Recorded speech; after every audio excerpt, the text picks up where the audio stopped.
This is what I would like to see the Wisconsin Badgers do at the quarterback spot coming out of the bye week.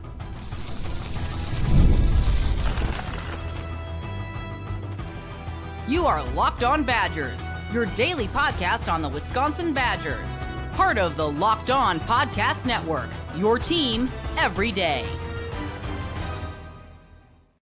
What is going on, Badger fans? Welcome to Locked On Badgers, your team every single day, part of the Locked On Podcast Network. Thank you for being here every day. Thank you for being an everydayer.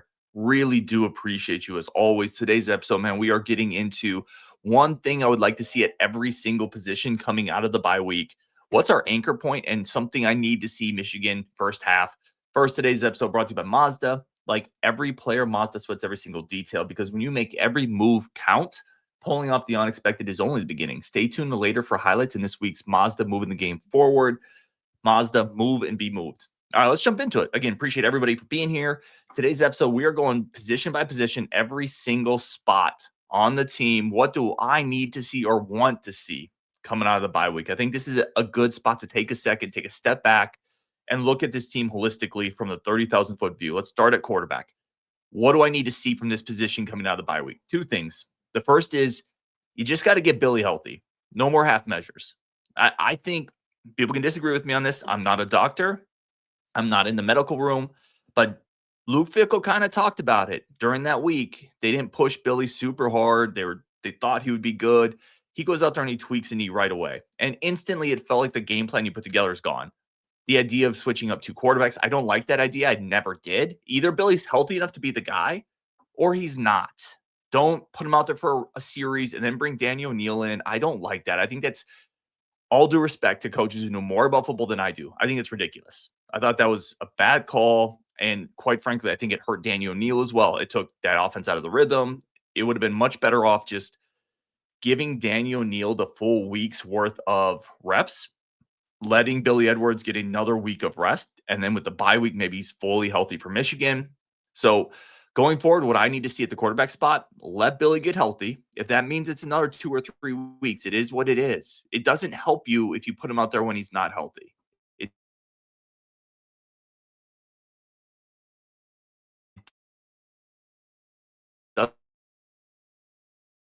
doesn't help at all.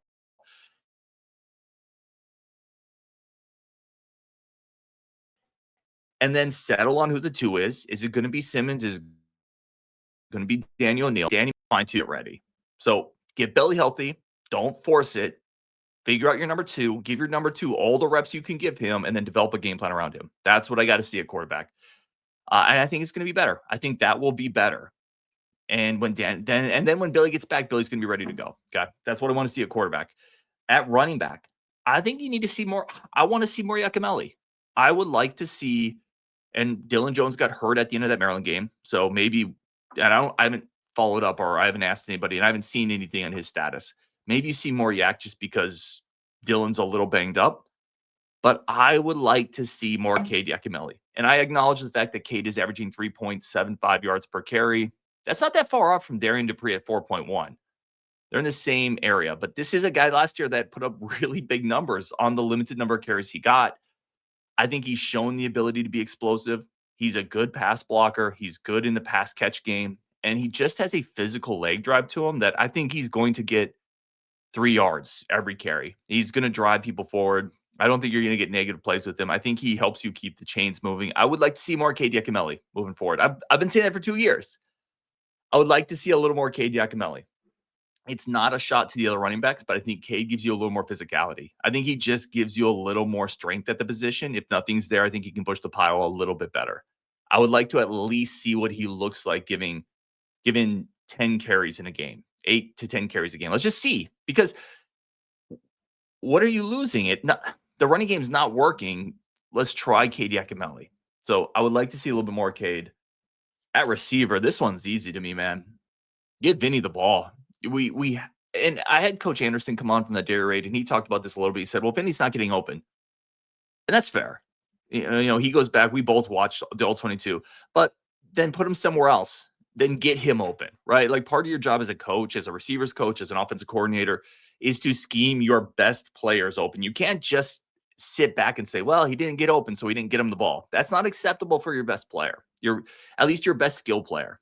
And I think that's Vinnie, right? Like Vinny's a guy who took a kickoff for a touchdown against Bama. He's dangerous. People don't just accidentally return a kickoff for a touchdown against Alabama. You don't, stumble and tripped into that. Oh, got a touchdown. You don't stumble and trip into a kickoff return against Alabama. That's not an accidental thing. You need to have a certain level of athleticism. There's like a floor level of athleticism you have to house a kickoff against Bama. And that floor is pretty high. Get him the ball, period. Listen, I'm looking at the numbers. No disrespect to Tyrell Henry. He's got 5 rushing attempts this year. Vinnie Anthony has 1. Give Vinny the ball a couple more times in end rounds just to see what happens. By the way, that one end around to Vinnie Anthony, the one rushing attempt he has a touchdown, right?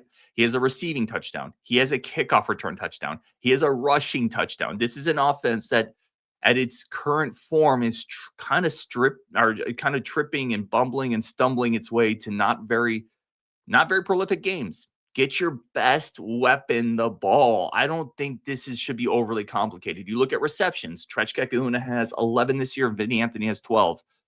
Put Vinnie in the slot a little bit. Let him run a little whip route. Let him run some drags or some crossers where maybe it's a little harder to cover him. Like, I feel like we're not giving him a lot of route flexibility right now to get open, and we're not getting the ball enough, period.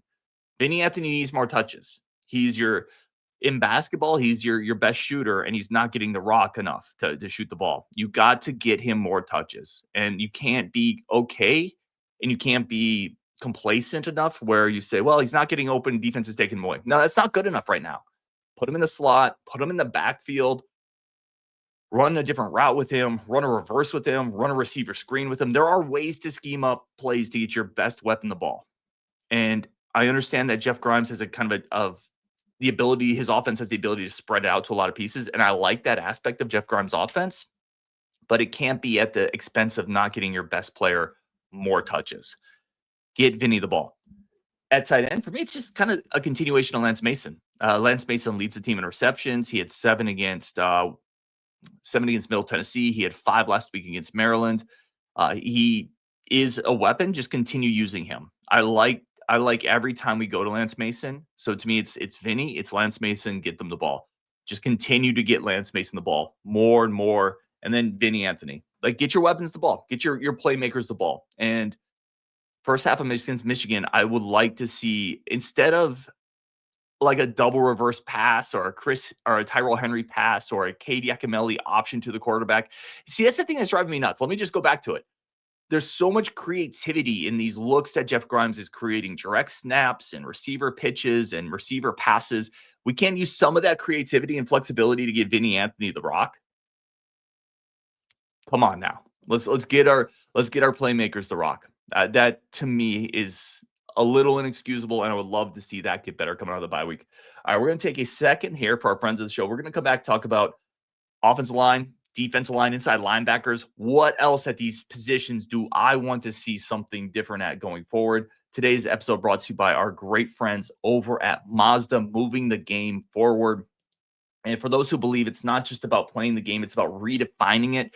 There are moments that do more than put points on the board. They move crowds, they move culture, and they keep moving the game forward. This week's moment that moved the game forward is that defensive line that continues to hold up. Despite everything else this year, that defensive line, that rushing defense continues to be a stalwart. Wisconsin is one of the best rushing defenses in the country, continuing to hold opponents down. It's that defensive line that keeps moving this defense forward. When you follow what moves you, the unexpected is only the beginning. And just like there's more to every highlight, there's more to every Mazda vehicle. Mazda, move and be moved. All right, let's keep going. What else do we want to see position by position coming out of the bye week, right? Taking a look at every single one of these spots. What else do we want to see? Let's go to offensive line. Here's my thing. You can only use certain excuses for so long, right? When I took over a new job, you can only be like, I'm the new guy for like 30 days. Maybe 60, depending on the complexity of your job, but you can only pull that out so long. And eventually they're like, you're not the new guy anymore. Now we have to see progress. The reason I use that analogy is the offensive line. The offensive line, what do we need to see coming out of the bye week? We now need to start seeing some progress. You can't, for the entirety of the season, say, well, I'm a redshirt freshman. Now, that doesn't mean you become a great player this year, but you have to start showing growth. This offensive line, these coaches that coach it, and I'm going to extend that to Jeff Grimes, who has an offensive line background. You can't just the entire year rely on or kind of fall back on the excuse of, well, they're young players and we move spots around. Okay, now it's been a couple weeks. Now you've had a couple weeks and a bye week. You have to start looking better. Otherwise, there are going to be real questions about the coaching, the talent, the implementation of that talent, the scheme. You just can't for the entire year say, well, he played left tackle or right tackle last year, so let's not be too hard on Riley Mahlman. Or, well, Emerson Mendel's still getting used to right tackle, or Colin Cubberley's still getting used to right guard. Like, those excuses have to start to go away, and you have to start to get a little better. And it's a series of steps. It's a ladder. It's a stairway. It doesn't mean when I say get better, that doesn't mean this line transforms into 2011 Wisconsin this season, but it does get better, and it has to start getting better. The miscommunications, the players going in different directions, the players being unable to get to the second level, the pass rush that gets there within half a second and the quarterback's already running out of the pocket. Those things have to stop happening. They have to stop happening. We don't need the game where you're running 30 straight times because you're just bulldozing everybody. That line's not going to be here this year, and that's fine. We should also have reasonable expectations with this. But along with reasonable expectations is a reasonable expectation that this offensive line does start to get better. And for a couple weeks now, it's been a very steady. They're still young. You shouldn't expect to. Well, okay, now we need to start seeing growth. I think this bye week comes in a great time for that. We need, to start seeing progress with these young, talented offensive linemen. And I still believe they're really talented young offensive linemen, but we need to start seeing progress. It needs to start looking better. That's my offensive line. Defensive line, interior defensive line. I think for me, it's just a continuation of what they've done. This is really the one spot, maybe along with inside linebacker. There's a few, but this is the spot where I just look at it like, just keep being you. Just keep being you. Because this interior defensive line has been really solid. Teams haven't been able to run the ball in Wisconsin, and a lot of that is this group on the middle. I think Parker Peterson's been one of the most impressive players this year. Brendan Lane, I think, has done really well. It's been nice to see Ben Barton. Like, this group has held up. So what I would like to see coming out of the bye week, could we start working Charles Perkins in? If Perk is healthy, I think that would make this group even better, even deeper. Maybe see some reps from Dylan Johnson, continue to see that increase. But for me, the interior defense line is just keep doing it. Just continue being more of the same. And you're going to get challenged here. You're going to get challenged against Michigan and that dynamic running game. You're going to get challenged against Iowa. You're going to get challenged against Minnesota. So with some of these challenges coming up, you have to continue to be the strong point here so we can augment and we can help in other areas. Because if this part of the defense falls apart, we're not good enough right now in the other spots to move resources into stopping the run. So just keep being you, doing great. Appreciate you. Interior defense line, I just want to see more of the same. The edges, I would like to see a little more Clayton. So we're talking about what would we like to see a little more of? I know this is something Rajiv brought up on our Factor Fiction. He talked about, can we see more reps for some other players, whether that's Fierbury, whether that's Nicholas Clayton. I would like to see a little bit more of Clayton on the 3rd and 7s. I would like to see his explosiveness in play because I think it is a bit of a game breaker for us. And you put him on the other side of Riger. I like what that could do. So I think some of those younger guys I would like to see more of. Riger's a dude. Riger's been really solid this year. So I think that means maybe rotation of Sebastian Cheeks and Nicholas Clayton. I would like to see that start to happen. Fierbury on rundowns. I would like to maybe see a little bit more of him in lieu of Riger to keep Riger a little fresher for the pass rush game. So yeah, let's find a way. I think to me, it's finding a way to spell Riger a little bit on the running downs and then getting Clayton in a little bit more on the passing downs. Inside linebacker, I would like to see a little more Posa the Mosa. You saw, and I'll give the staff credit on this. So the first couple games, Tackett Curtis and Christian Allegro, it was really their inside linebacker duo. They really ran the show. And against Maryland, you saw Mason Posa really come in and start to take some of the pass coverage duties away from Tackett Curtis. Tackett Curtis struggled against the pass this season. He struggled covering in zone. He struggled matching up one-on-one. So they shifted that to Mason Posa a little bit. It's primarily on passing downs, primarily pass coverage. Let's get the rangier, probably a little quicker Mason Posa out there to cover ground. I would like to see Posa working a little bit more on the base downs as well. I just think that the ceiling is huge there. I don't think Tackett's been great this season. I think he's been fine. He diagnoses really quick, actually. When you see some of the run fits, he sees the game, but sometimes he just struggles getting there. It's a little hard to get the engine started at times for him. Now, north and south, I think he's pretty good between the tackles.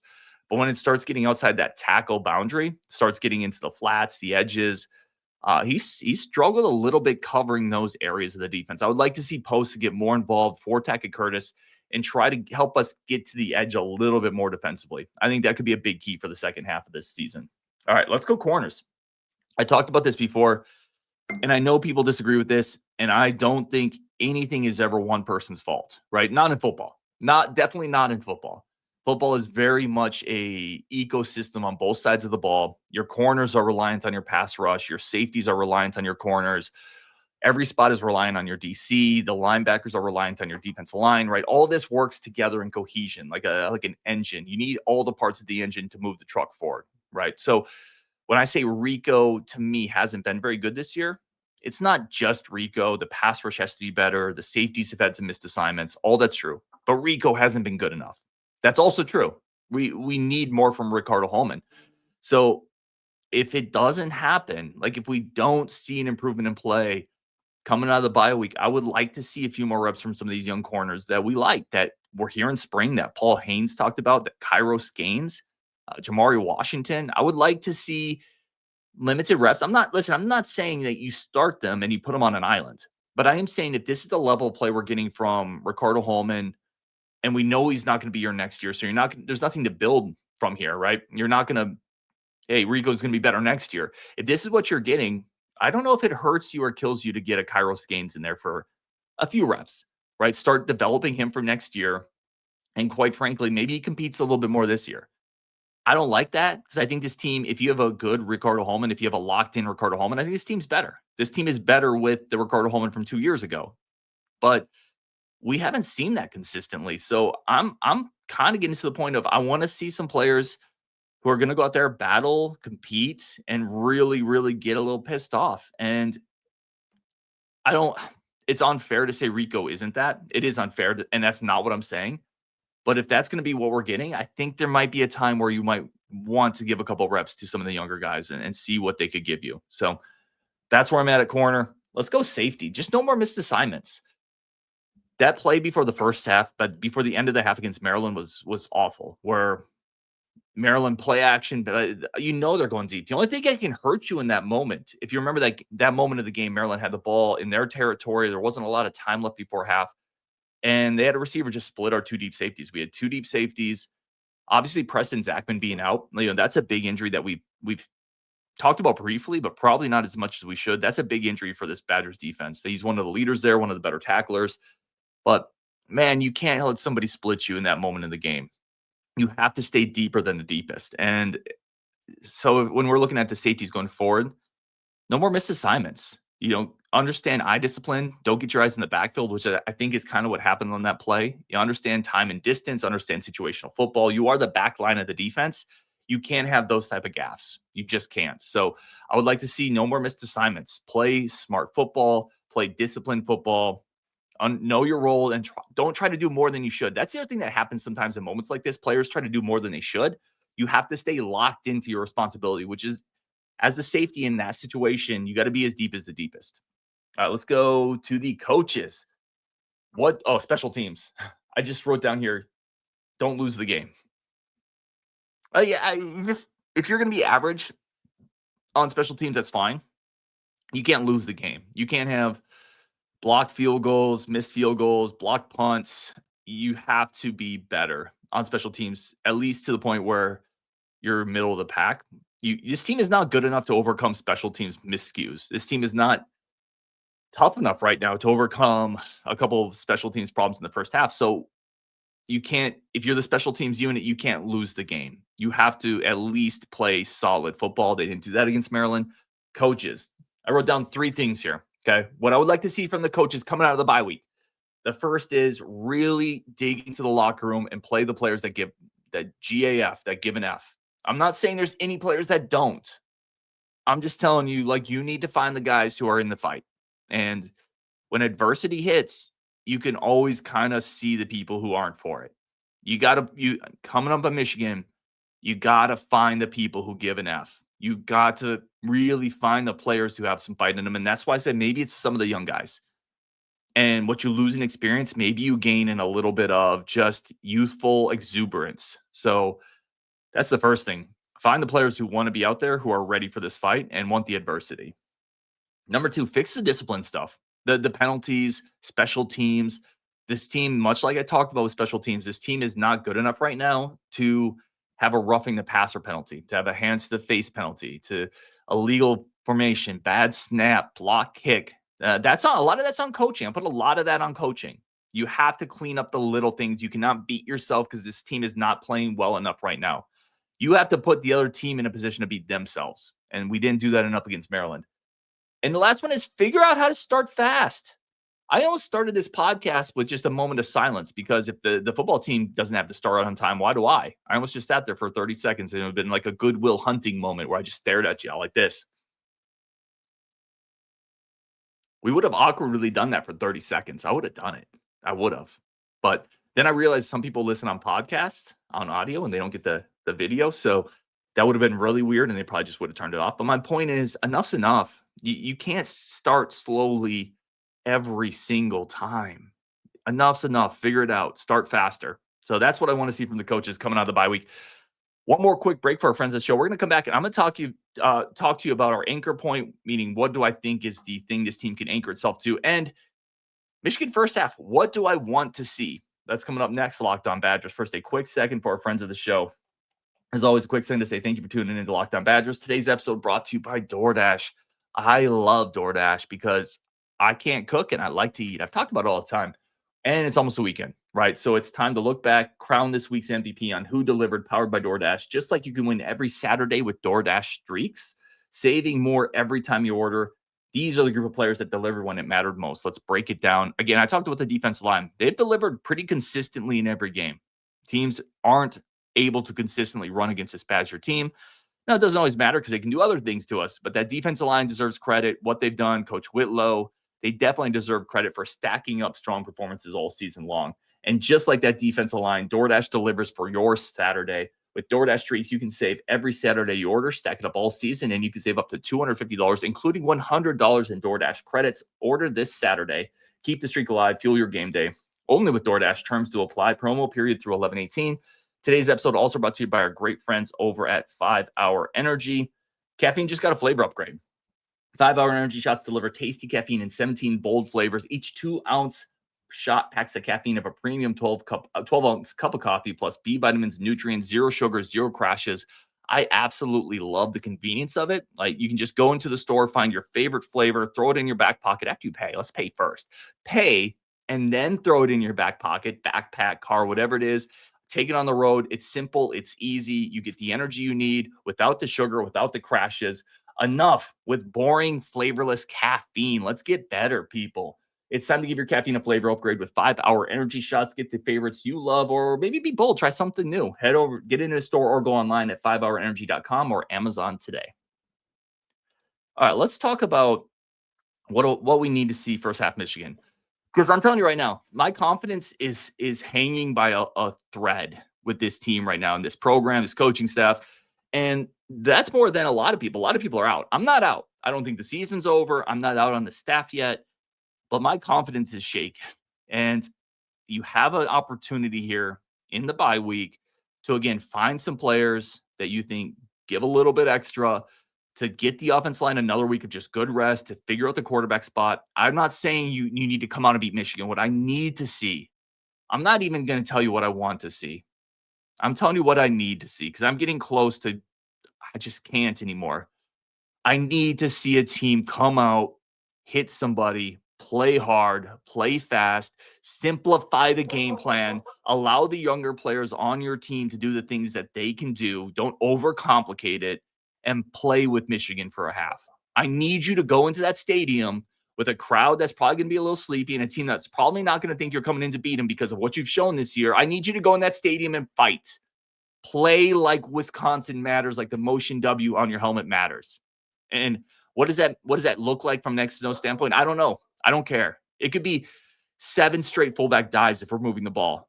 But I want to see an offensive line move together, not run into each other. I want to see a quarterback get rid of the ball with their reads. I want to see an offensive coordinator not calling a bunch of crazy plays. I want to see cornerbacks play up to the level of their talent. I want to see a team not get 2 kicks blocked. I want to see a team that's ready to play from the jump, because it's unfair to everybody else who cares about this team that this team can't come out and play from the jump in a big game. Fans get there, they're ready to go. That's what I want to see in Michigan. That's what I need to see. I just need to see a team that hasn't mailed it in.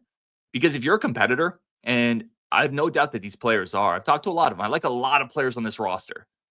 And it hurts me that this team is in this situation right now. I like a lot of coaches, and I like a lot of people in this program, really, honestly, truthfully. And it hurts. I hurt for them.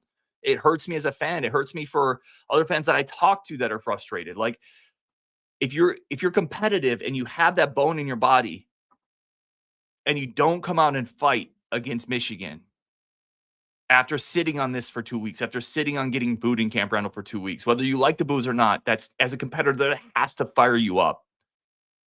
If this doesn't look better first half against Michigan, I'm going to be incredibly downtrodden. So that's what I got to see first half against Michigan. Come out and fight. Come out and hit somebody. Come out and show that you can run outside zone. Come out and show that you can block a little bit.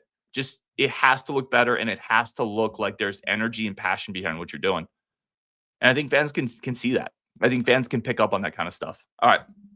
On Wisconsin, let me know one thing at each spot you would like to fix, or you would like to see done differently after the bye week. A lot of great content coming up this week. A couple of recruits from the 26 class are going to be jumping on. We got Kokorowski jumping on. So lots of awesome stuff coming up on Wisconsin. Appreciate the heck out of every single one of you, and we will definitely talk tomorrow.